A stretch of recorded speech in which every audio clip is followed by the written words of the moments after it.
Peut-être avez-vous vu cette information étonnante.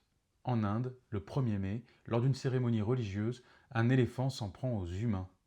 Il a tué une personne, en a blessé d'autres et a endommagé des voitures. C'est une information qui a été relayée par le média Vakita.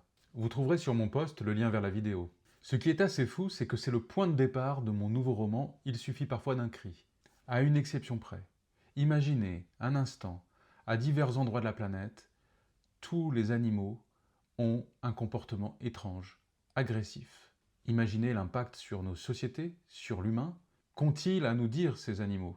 C'est justement ce que va essayer de comprendre Amaya, une jeune scientifique qui part en Namibie avec Nassim, un féru d'informatique, avec lequel elle va essayer de percer ce mystère. Mon histoire raconte aussi la trajectoire de Dorothy, qui est missionnée par les Nations Unies pour enquêter sur la mort étrange d'un scientifique au Brésil. De la Namibie au Brésil, des côtes espagnoles aux côtes françaises, ce roman se déroule en divers lieux de la planète et fait cohabiter des personnages très différents mais qui ont un point commun, la quête de vérité. D'abord la leur et celle des recherches qu'ils ont entreprises. Ce roman parle aussi du courage qu'il faut pour se faire entendre.